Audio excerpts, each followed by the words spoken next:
Hallelujah? Is it personal or private or both or neither? Is there a reason we all sing together? Can I just do that thing at home? Should I worship? Why should I worship? Who should I worship? Where does worship fall on the list of priorities? That's a lot to unpack. Most of the time, worship is thought of as the thing you do inside the big house on Sunday mornings. Pack the family up, we're going to worship. Singing, clapping, raising our hands, but not too high. But this is just a subset of worship. Worship, as it applies to us, is something ongoing and happens outside the church building walls the rest of the week. All the whats, whys, and hows of worship run together when you start asking, what do I ascribe worth to? Think of it this way. Whatever you think is worth your time gets it. The proof is in the pudding. You can talk a big game all day long, but whatever compels you in a visible, tangible way is what you actually worship. Try this. Evaluate your week. What motivated you? Money, family, comfort, women, honor, God? What got your time, attention, and affection? Whatever keeps you doing whatever it is you do is what you are worshiping. So, whatever it is that you ascribe worth to is what you worship.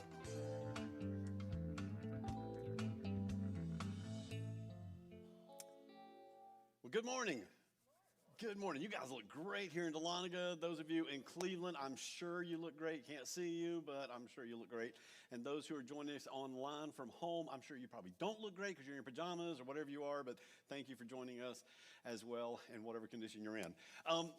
Anybody like football, any sports fans? It's okay if you're not, but where's the, okay, we got the Super Bowl coming up. Yeah, we're going to do something here in Dahlonega, and maybe some groups over there in Cleveland are doing some things. So even if you're not a football fan, you'll get this. My wife will tell you, if you stop her and ask, if she is a, football fan, she will say yes, that she loves UGA football, that she is a raving UGA football fan. Okay, she'll push you on that. But here's the thing about Krista's love for UGA football, okay? She does not watch any of the games. She does not go to any of the games. She is irritated and annoyed when I actually have the game on the TV. Her personality changed. She doesn't like it, goes to another room, right? She does not know any of the players since Herschel Walker, which was 35, 40 years ago. She does not know any of the current players. She does not know their win-loss records. She does not know if they were in the playoffs or how they were doing. She does not know the coach. Maybe she knows a little bit about the coach. She couldn't tell you previously. She can't tell you really anything about them. She does not have, or if she does, I never see her wear, and I've never seen her wear any of the attire, but she loves UGA football, right? Unlike her brother, Shane, our worship leader over there in Cleveland, Shane, he can tell you every player, all their stats, what high school they came from, what NFL they went to, probably what car dealerships they're working at if they're not still in football. I mean, he can tell you everything. He can go back to dates. He can tell you scores of games that are years old. Jeff, our campus pastor over there in Cleveland, he is a raving Ohio State fan. He can do some of the same stuff. I don't know if he does to the same degree, but he's always wearing the Ohio State shirts. I mean, of course, here they are national champions, so he's got some bragging rights this year. Okay, if you compare Krista's love and being a fan of UGA to Shane's claims of being a fan in UGA, or to Jeff's claims of being an Ohio State fan, or some of you, you would probably look at my wife and go, I don't know that she's really a fan, right? I think she just says that she's a fan, but I don't really think that she's a fan. And here's the thing, in a similar way, I think there are some of us, many of us, or at least some people you know, who claim to be really passionate and devoted to God, but there's just no real outward evidence of that. You know what I'm saying? Because they just don't really have all of those outward expressions of their devotion and their affection. And when that happens, just like with my wife, you question the sincerity of their claims. You would question the sincerity of their faith, right? Because, see, outward expressions, whether it's wearing the apparel or showing up at the events or whatever it may be, whether it's the words coming out of our mouth, the way that we bark like a dog anytime we hear a kickoff, whatever those things are, as weird and peculiar and fun and all of those things, those outward expressions, they do more than just convey our affection. And they do more than just convey our devotion. they actually fuel them. And see, there are some things, kind of within religious circles and within our faith and trust in Jesus and relationship with God, there are some outward things that convey our affection and convey our devotion.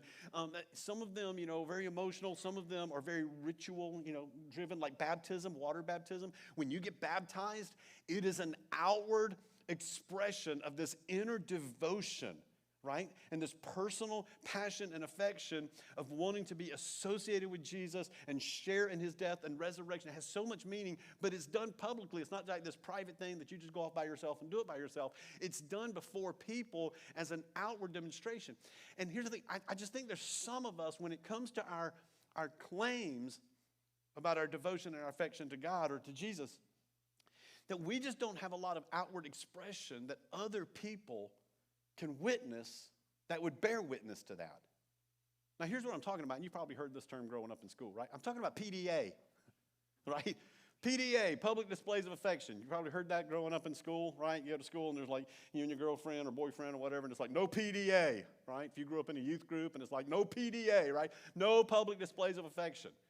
Right? And if you walk up on a couple who's newly in love and just, all beside themselves, it's kind of like, gross, gag me, get a room, right? Just too much PDA, right? If you ever walked in on mom and dad when they were just having a little moment, it's like, PDA, quit that, stop, there's people watching. But that's the whole point, right?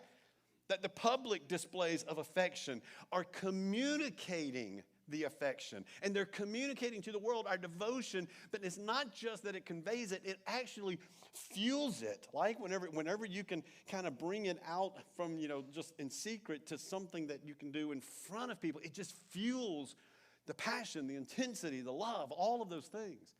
And of course, by PDA, those physical displays, I'm talking about like what's emotional, because it stirs in our emotion, our joy, right? Or even sometimes our sorrow and our weeping. Right? It's vocal. We have to say something. We say something to them, but we say it loud enough that everybody else hears. Or maybe sometimes we just say it really loud so everybody can hear it, right? You're just kind of beside yourself. For some of you, I know this dates me a little bit because you have to go back and remember Oprah, but I remember Tom Cruise acting like an idiot on the show, on Oprah's thing, jumping up and down on a sofa because he had found new love or whatever. I mean, it was emotional, it was vocal, it was physical, it was visible. And so why do we do that? I mean, listen, this is natural. This is instinctual. Nobody has to teach you how to do this. Kids know how to do this.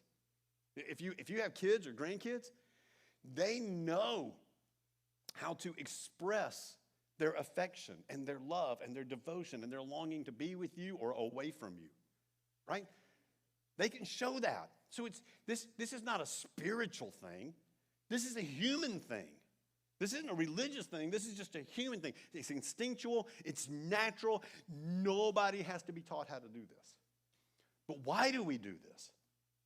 I mean, why do we actually go public with our affection and our devotion, whether it's over a sports team or a significant person? And the reason is because they're worth it. Because they're worth the expression of our emotions. They are worth us vocalizing our devotion, our affection. They are worth expressing it and letting people know and doing it all publicly and everything else. They're worth it. And so we've been doing this series, for the last few weeks. And here's, let me tell you that worth it is just another way of saying worship.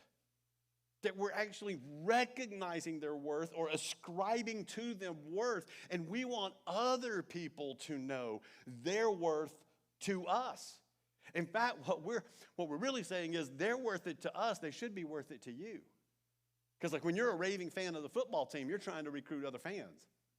And when you're a raving fan of the restaurant, or you're a raving fan of the celebrity, or you're a raving fan of the politician, or whatever it is, you actually want to win them over. And listen, you do this even with your significant other. You take them home to mom and dad and the family, and you want all of them to feel towards them the way you feel towards them. And that's why we do this.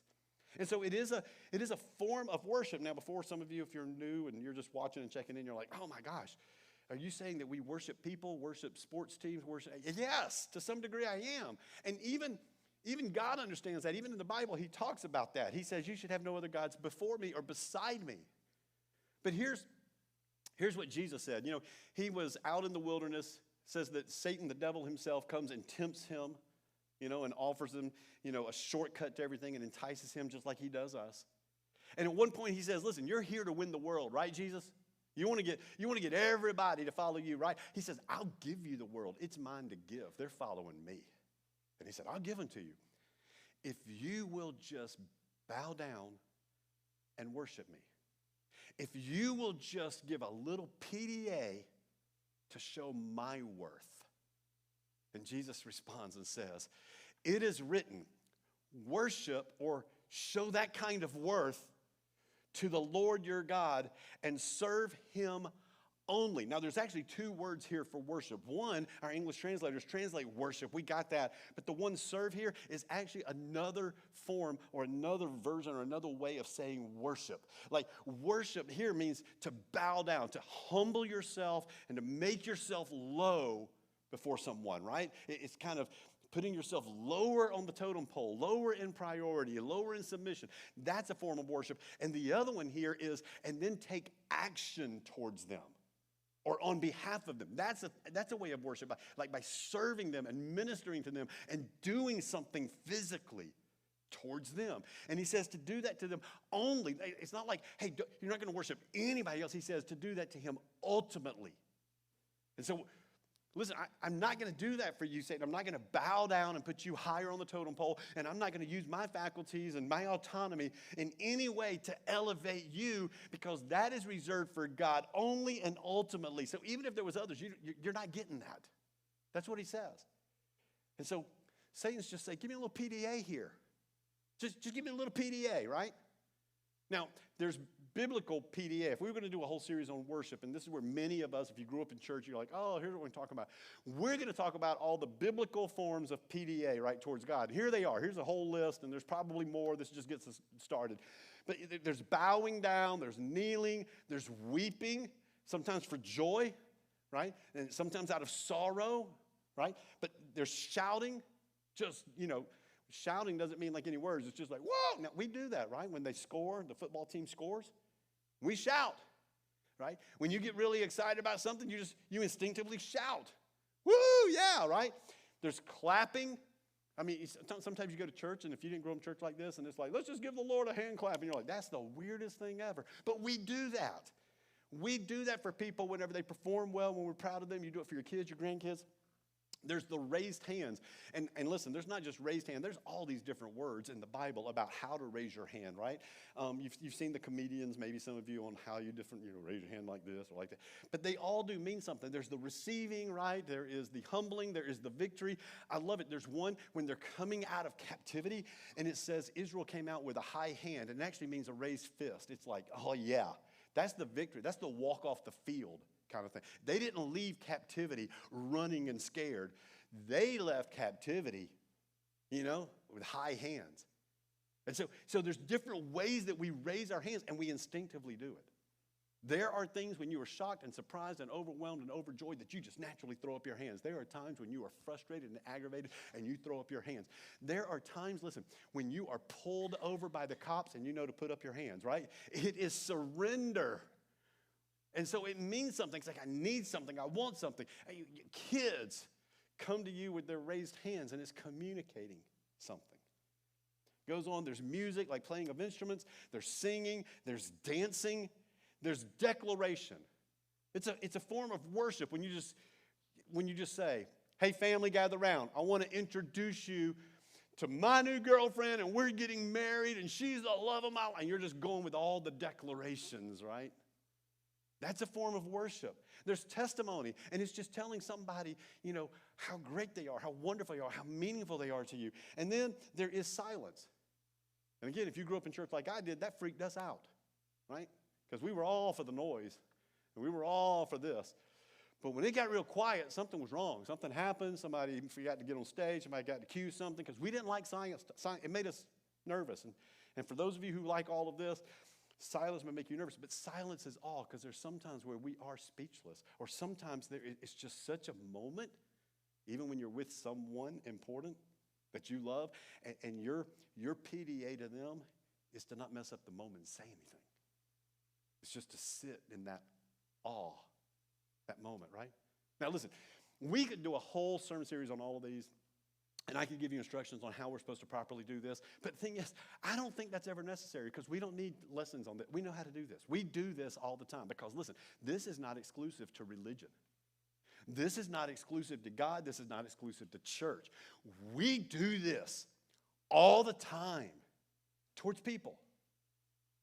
Towards people that we love and have affection and devotion towards our significant other, towards our kids, our grandkids. Listen, towards celebrities, towards politicians and leaders, towards influential people. We do this all the time. We do this towards causes, right? When there is a cause that we're passionate about, we will get vocal about it, we will get emotional about it, and we will take action on it, right? We do this when we have experiences like at concerts. Nobody has to go to a concert and say, now's when you're supposed to raise your hand, right? This is the time everybody's supposed to get loud. This is the time you're supposed to sing. Now we're going to start dancing. Nobody's up there cueing that. Right? It's only in church sometimes that we feel like we have to cue that. But we just know how to do that in a concert. We know how to do it at a sporting event. Now, if it's your first time at a UGA football and they're kicking off and everybody's, why is everybody barking like a dog? It doesn't take you long to figure out because everybody just knows to do that. Right? It's natural. It's instinctual. It's human. But here's the other thing.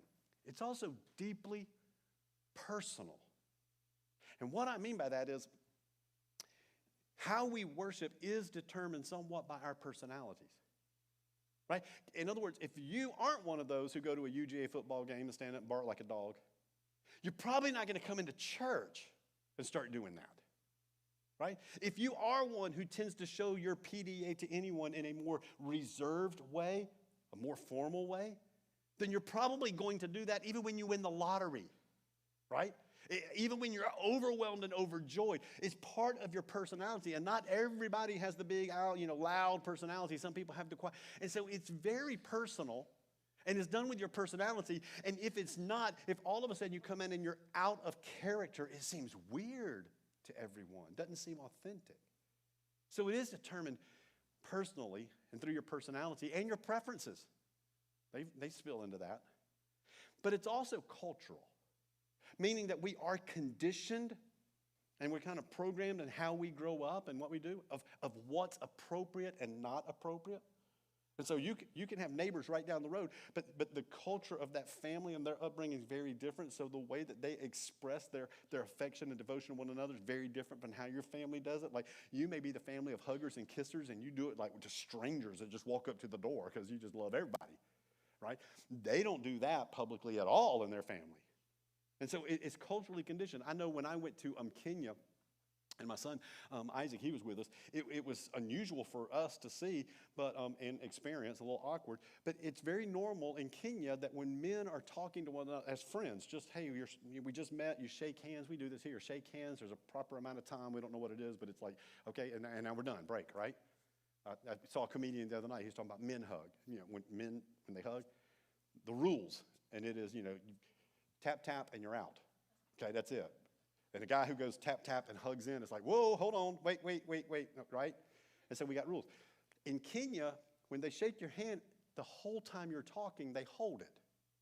And if your conversation continues to lunch, they're still holding it. And if you have to carry your conversation somewhere else, they're holding it. And so I remember at one point when my son, there's a young guy talking to him, and he's holding hands, and my son is like, oh, what the heck? Because my son don't hold my hand. And here he is, got a stranger's hand, and the guy's walking with me from class to a play, and I'm like, this guy won't let go of my hand. That's how they show their PDA. Meanwhile, the men and women, husbands and wives, will not hold hands in public or put their arm around each other in public. It's cultural. Even in the Bible, it's cultural because several times in the Bible, 5 times it says, greet each other with a holy kiss. Like the church, when they came together like we do, okay? We greet each other with holy coffee and breakfast. They greet each other with holy kiss. That's kind of awkward. I don't know where they kissed, how many times they kissed, but I went to a church one time where an older gentleman there took that very literally. And if you didn't turn your head quick enough, you were getting one. I mean, and it was awkward. Right? But that was culturally conditioned. And then it's also communal. It's personal, it's cultural, but it's communal. Because here's the thing, when you go into any of those environments, and this kind of stuff's going on, PDA is happening, It draws you in. It either unites you or it divides you. And you go, nope, that is not my people, and we don't do that. Find another group, right? And so it's something communal about it. It's infectious. It does either bring us in or it just definitely draws some lines, right? Here's what I want to tell you. Our services here in Dahlonega, there in Cleveland, or anytime, when we get together like this, I want our environments to be places of expressive worship. PDA. And some people go, well, we get a lot of people who have a Catholic background. Some people have, different formal, liturgical backgrounds. Some have no church background and they don't know what to expect. Some of you come from Pentecost. And so here's the thing. Those who are really expressive are going, I don't think we can do that here because nobody else is doing that here. Then you've got the other ones going, I didn't know I'm supposed to do that here because we never did that anywhere. I just want you to know, if it's you and you go, man, I just want to throw my hands up, it's fine. Right? If you say, well, man, I just want to express myself. I just every now and then want to go, yeah, okay. Some people do that, right? It's fine. If you want to do it in the middle of my message because I say something awesome, that would be awesome. But whatever you want to do, I want it to be personal, but I also want it to be like communal, right? In other words, it needs to be done appropriately so that it is inspiring and infectious to onlookers. Somebody says, well, why would I care what anybody else thinks? You ought to care what somebody else thinks, because even the Apostle Paul said this whenever people were worshiping. He was saying this like to non-Jewish, non-Christian people who were coming from like pagan religions and other religions. They were coming into the church. They were starting to follow Jesus, and they were bringing their worship. And here's what he said. Guys, everything you do, this is 1 Corinthians 14, everything you do it in decency and in order. Make sure it's fitting and orderly. So you already know how to worship. I don't have to tell you how to do that. Some of y'all do. But when you come in, what I do need to tell you is you need to do it fitting and orderly. You say, well, who decides what's fitting and what's orderly? He spends a whole chapter telling us. It's the outsider and the onlooker. And when they come in, if you're behaving in such a way that they think you have lost your mind and are crazy, we ought to be concerned about that. Because what we want to do is we want to worship in a way that is very personal, very emotional, very expressive, but in such a way that brings people in, not drives them away. It's kind of like this. Mom and dad, you want to show proper PDA to one another in front of your kids so that they know you love each other. So that they see some affection, so that they know there's some connection. Not so much that they go, oh, gross, get a room. And here's the thing. If you get too overboard with it, they're leaving because it's awkward. That's what I want us to do, is to have a place of worship. But today, I actually want to focus not on all of this, but on the ultimate PDA. The ultimate public display of affection, especially towards God. And to do that, I'm going to take you back to a story that I need to set up. It's Elijah and the prophets of Baal. And there's actually the prophets of Baal and the prophets of Asherah. But this is how it's commonly told, is Elijah and the prophets of Baal. You'll find the story in these historical records, 1st and 2nd Kings, which is kind of the history of some of the kings of Israel and Judah, because Israel, the nation that we know as one, is divided at this time, northern kingdom, southern kingdom. And this takes place in the nation or the kingdom of Israel, the northern kingdom. And there was a king at that time. His name was Ahab. He is the most evil king of all the kings of both Israel and Judah. He is the poster child for awful king. He was already bad by himself, but then he goes and marries a woman named Jezebel, who is not Jewish, not Israelite. She's from another country and people, and she's awful, and he marries her, and so they have taken their awful, evil ways like up 10 times when they get together. Now, what makes him so bad, especially with Jezebel, because she brings in these other religions, other gods, other things. Ahab was already rejecting God, but now they utterly reject God. They condemn the worship of God, like Jehovah God, the God of Israel, right? They condemn the worship of God. They replace the worship of God with the worship of the Canaanite god Baal, that's the male, and the female Asherah, like these are the two that come together and spiritually procreate and make everything, right? And so they replaced the worship of God with the worship of these two false gods, made-up gods, which includes idolatry and all types of other stuff. Jezebel has brought in 450 prophets of Baal into the king's court and 400 prophets of Asherah, and she has gone on a rampage and killed all the prophets of God. So anybody who represented God, she was wiping them out. The ones who survived, just a handful of them, had to flee into the wilderness and into caves and hide for their life. Elijah, one of the great prophets of God, was one of those. And he confronted Ahab and Jezebel, and he called them out on this and called them out for their evil ways. And then he prophesied and he said, listen, as a judgment on the entire nation because of you, there will be no rain until I say there's going to be rain. And so the lack of rain led to a drought, which led to a lot of upheaval in the nation. But now they're trying to kill Elijah, and they've been hunting him down, and they have sent out orders, and they've got wanted posters and a bounty on his head. Now, it gets so bad that in the third year of this drought and famine, Ahab gets his chief of staff, his name is Obadiah, and Obadiah is secretly loyal to God, Jehovah God. And Obadiah has secretly used his resource and what he can to find 100 prophets of God that have survived. And he's taken them out to the wilderness and he's split them up into caves. And he has been feeding them and taking care of them secretly because he knows that they will be killed and he will be killed. But the king comes to Obadiah and says, we need water and we need grass for the horses because we're going to start losing kind of our army. So let's split up. You go this way, I'll go that way. Let's go see if we can find some water and find some grass. And while Obadiah is out trying to look for water and look for grass, he bumps into Elijah, who's out there running around. And he's like, oh my gosh, is that really you, man of God? And he said, yes. He said, go back to Ahab and tell him you found me. And Obadiah scared to death. He said, oh my gosh, what have I done to you? Why would I do that? If I go tell him I found you, he will kill me if I don't kill you. Why are you doing this? And he goes, no. He said, if I go tell him I found you and then you run and hide, he will kill me. And he said, I'm not going to hide. I want to show myself to Ahab. And so that's what Obadiah does. And so Elijah shows up to Ahab and to Jezebel. And he says, here's the thing, guys. I'm tired of all of our people being turned away from God and you getting away with this. So we're going to have a spiritual showdown. I want you to get all of the prophets of Baal and all of the prophets of Asherah and all the people in the kingdom who will, and I want you to meet me at Mount Carmel, and we're going to settle this once and for all. So Elijah calls for this showdown to determine who they will worship. That's what it's all about. If you're going to worship Baal and worship Asherah, fine. Are you going to worship God? But here's the thing. I want us to pay attention on how they worship. Okay, those who've read the scripture, we talk about who to worship. I want you to pay attention to how they worship. Here's Elijah giving his plan. He says, get 2 bulls for us. Let Baal's prophets choose one for themselves, and let them cut it into pieces and put it on the wood, but do not set fire to it. And then he says, I will prepare the other bull, and I will put it on the wood, but not set fire to it.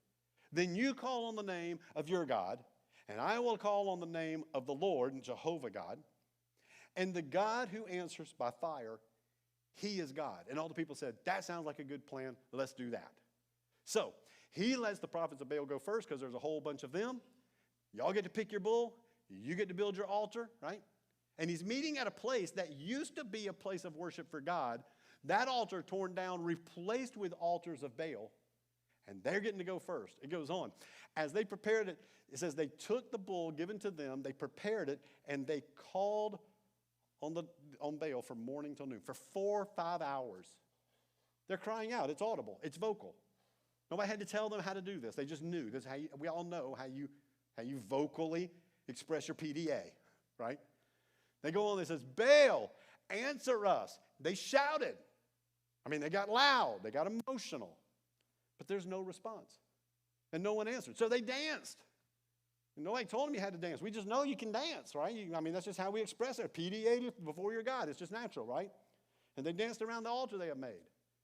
And when nothing happens, Elijah starts taunting them and saying, come on, get louder, right? Maybe he's sleeping. Maybe he's off. Maybe he's busy. Your God is real, right? Just get louder. And so it says, so they got louder. They shouted louder. And then, get this, they slashed themselves with swords and spears, as was their custom. It's cultural. And here's what they do. You want to get the attention of your God, you got to draw some blood. And not just the blood of a damn animal, draw your blood. Come on, you got to give your blood, right? Now, over the last few weeks, I've said this a couple of times, worth saying here. Misplaced worth and misdirected worship leads to ruin. If you're valuing the wrong thing, if you're giving worth to the wrong person, to the wrong cause, to the wrong God, it will lead to ruin. And there are some of us, and many in our culture, who have got so much value placed in a certain ideology or a certain philosophy or a certain worldview or a certain group of people or a certain whatever. Listen, that literally we are now mutilating ourselves and suffering senselessly and doubling down on it. And we're not getting any better. It's not making us any better. We're not becoming more fulfilled. It's like we're doing it and we still don't have the answers. No one's responding. Right? You do all that stuff to your body, but on the inside, there's no peace. And when you value and worship the wrong things, it will lead to ruin. Come on, you know that, not just in a spiritual sense, you know that in a practical sense. When you value your job too much, you lose your family. When you put too much worth on that person and their opinion and what they thought and you trying to win them over, it cost you dearly, didn't it? Now here's the thing. They are going through all of this activity. And they are worshiping great Pentecostals and then some. But let me ask you this question. We're just reading the story. Was it coercion or affection? Was what they were doing trying to force their God to do something? Or was what they were doing a true demonstration of their affection? And the reason I say that is look at how they're doing this. Sometimes, I think even Christians fall to this. That we think if we can sing it longer, sing it louder, cry more, lift our hands more, and do all of that. And again, I've already told you, PDA is important. But sometimes I think we're using it to get God to do something. Like this isn't my affection towards God. This is my coercion of God. That if I will fast and starve myself long enough, he'll give in. That if I can sing it louder, sing it more, if I can dance, if I can make a spectacle of myself, if I don't care who's around and I just go for it, then God will have to do something. And then we'll look at the scripture and say, because it says he would have to do something. And that turns the worship of God into worship that's really like other gods, right? It's not so much affection as it is, obligation. And it becomes obligation, not devotion. So it's like, well, you got to go to church. Oh, if you don't, God will get you. If you do, he'll like you. Got to give. Got to serve. Got to sing. Got to pray. I got to kneel. It's all obligation and not just a demonstration of devotion. Come on, those of you who are married or have been, right? Do you want them telling you I love you out of obligation? Or do you want it to flow out of devotion? Come on, don't you know when your kids are sucking up to you because they want something? Is that really, oh, I love you so much, Mama? And it's like, you do not. This is coercion, not affection. Right? You know. And yet that's exactly what they're doing. It goes on, it says midday passed. They've gone through the middle of the day. And they continued frantic prophesying, right? Declaring, the greatness of God and what God's doing and what their God ought to do and what Baal, is really. They were just making it up. But they were frantic. They were getting more and more and more emotional and demonstrative, visible. The PDA was ramped up all the way until the time of the evening sacrifice. But no response. No one answered. And no one paid attention. Because here's the thing. Reality does not bend to your sincerity or the intensity of your desires. It doesn't. Let me say that again. Reality, meaning truth, even spiritual reality, does not bend to your sincerity. But they were so sincere. Yes, they were, and it did not change reality. Their God did not exist. I don't care how sincere you are. But they were so intense with their devotion. Reality does not bend to your intensity of desire and what you want and what you hope and what you wish. The truth just does not bend to that. And we can go at things with all sincerity and all intensity. And it doesn't make it so, does it? Now it goes on, it says, Elijah built an altar in the name of the Lord. And really he was rebuilding this. And in the name of the Lord means, listen, what I'm doing here, this is for his sake, not mine. This is for his reputation, not mine. This is for him, not for me. And he dug a trench around it, which was unusual because that was out of the ordinary. What's the trench for? He goes on, it says, he arranged the wood, he cut the bull into pieces and laid it on the wood. And then he said to them, fill 4 large jars with water and pour it on the offering or on the sacrifice and on the wood. And then he says, do it again. They did it again. He said, do it a third time.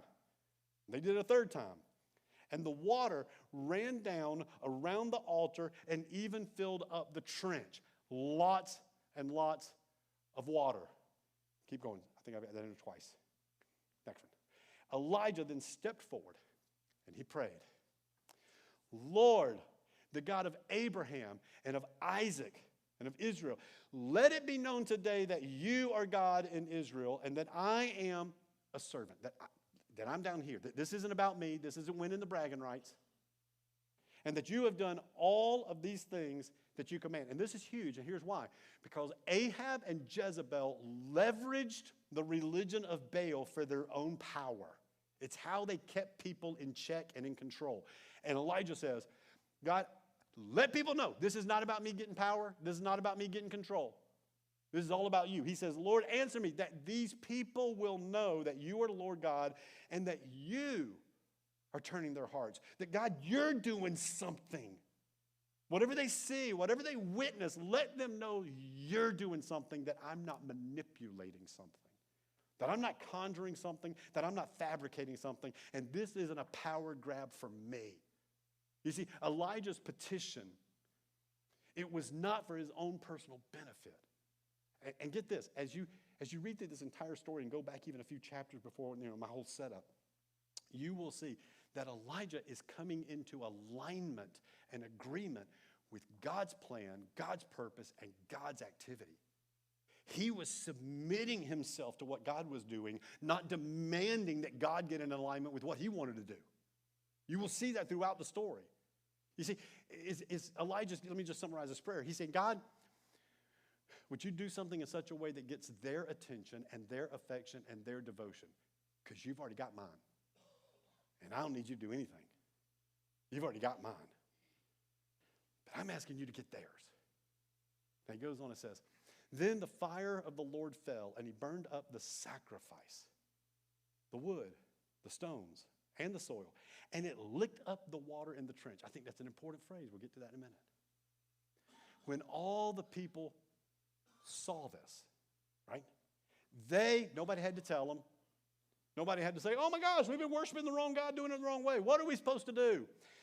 They instinctively knew how to prioritize God, humble themselves, make things right, and they knew the appropriate PDA in that moment was to do something visible and physical, emotional, tangible, and they prostrate. They laid down on the ground, and then they cried out audibly, the Lord, he is God. They made their declarations. The Lord, he is God.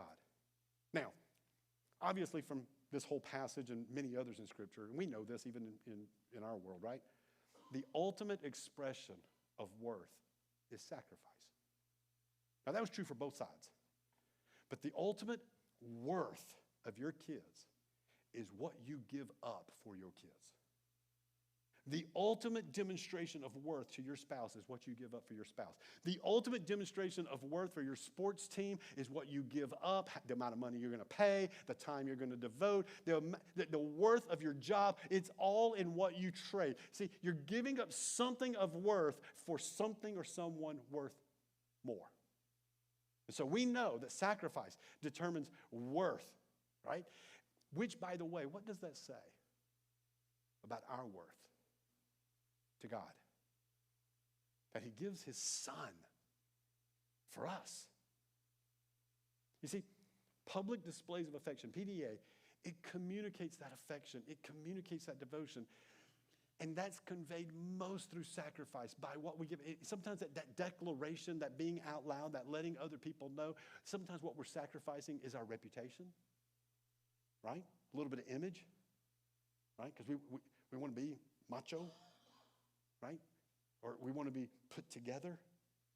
We want to be well respected, and it might cost us some dignity. That happened with King David at one point when he was worshiping, before the presence of God, and his own wife said, wow, you made a spectacle of yourself. How humiliating to see the king do that, right? Again, it needs to be fitting. It needs to be orderly, and that is determined by the onlookers. But here's the thing. What are you going to sacrifice to show God's worth? It conveys his worth beyond just being vocal and emotional. Because come on, we can all be vocal and emotional towards things, but not really invested. Right? Come on, that's my wife with UGA. She can be a vocal about it. And out here when we talk about it, she might even get a little emotional about it. But she's got nothing involved in it. There's no investment in UGA, right? And that's us. So where are you invested? What you got at risk? Because Elijah put a lot at stake. Now, granted, they did too. They did too. But let me just ask you this. What's the greatest thing of greatest worth, of greatest value? It is the most important thing, and I know we can sit here and do this exercise, and I wish we were in small groups right now and we got to talk and all that because we will it down. But let me just kind of get it down to you, okay? You know the greatest thing that we all have, every single one of us have it, and it's the most important thing to us, and it drives so much of everything else, of everything else we go after and acquire and all that. You know what it is? Our will. I want what I want, desire what I want, choose what I want. My will and my autonomy, that I can do what I want, how I want, with who I want. Nobody can tell me it is wrong. I have a will and I exercise it. And the greatest thing that we could offer and sacrifice is when we look to somebody and say, not my will, but yours be done. I don't get to choose the restaurant, you choose the restaurant. I'm not going to decide this, but you decide that. Not my will, but yours. And so you see that Jesus himself, when he prayed in the garden before his death, he says, I don't want to go through this, and I have a will, and I have the power to back out. But not my will, yours be done. Guys, that is what we as followers of Jesus wrestle with every day. Not my will, yours be done. Now, that's what set Elijah apart from the others. Because they were out there saying, this is what we need you to do, and we need you to get on board. And that's how they treated all the gods. And listen, when that God didn't work, they found another one or they made up a new one. And we do the same thing. We may not change his name. And we may not even change the book, but we'll change our interpretation of it until it lines up with our will. But the greatest thing you can offer as a PDA is your will. And that, can I tell you something? Now we're talking about PDA and all the affection and the joy and the love and the this. That often conflicts with our emotions.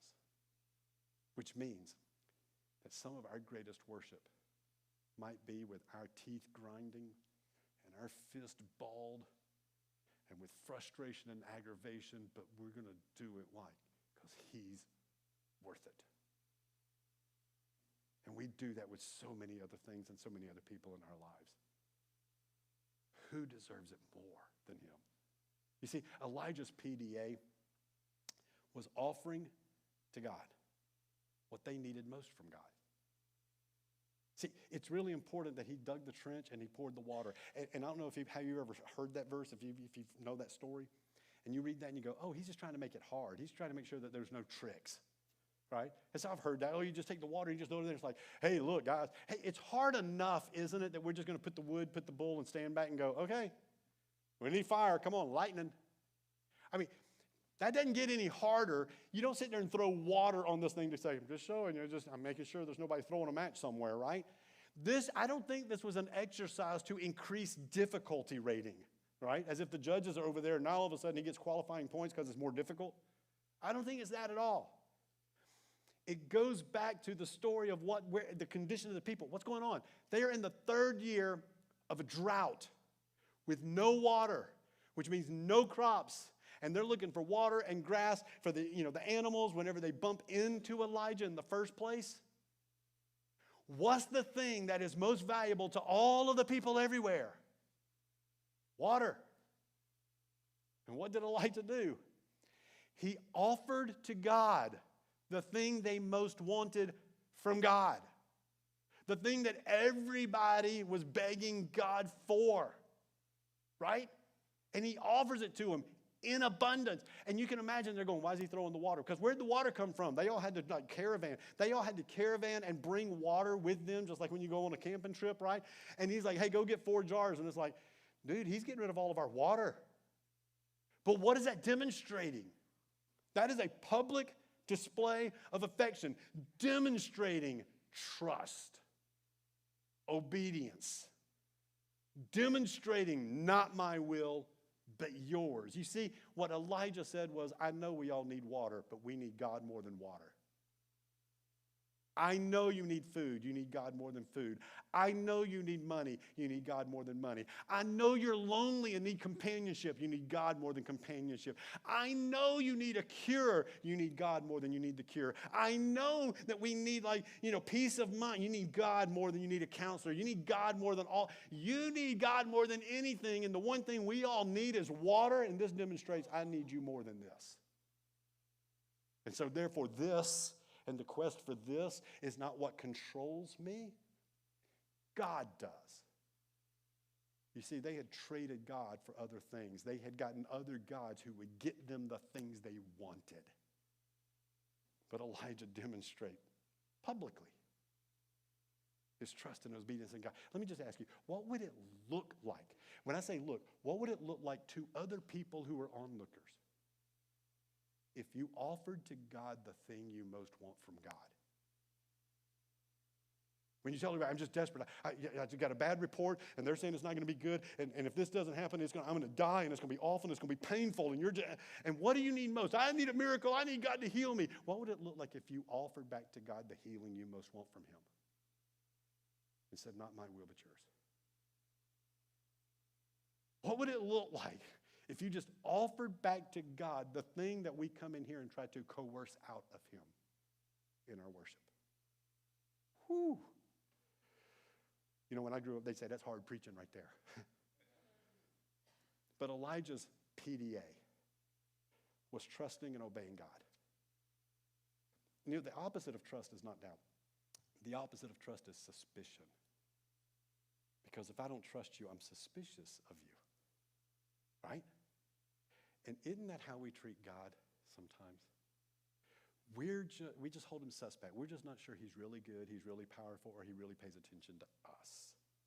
And that's why it's hard to trust him. And where we don't have trust, we fill it with suspicion.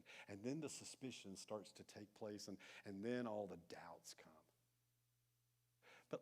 But if you just say, well, I'm just going to come to church, I'm going to sing the songs, and I'm going to worship, I'm going to do all that kind of stuff, but I'm going to walk out without trust and without obedience. Let me just ask, how does that work in your marriage? Right? How does it work in your marriage whenever they've told you, please pick your shoes up. Pick your shoes up, pick your shoes up, pick your shoes up, pick your shoes up, pick your shoes up, please pick your shoes up. And all you sit there and go, I just love you. Oh, come here, give me a hug, give me a hug.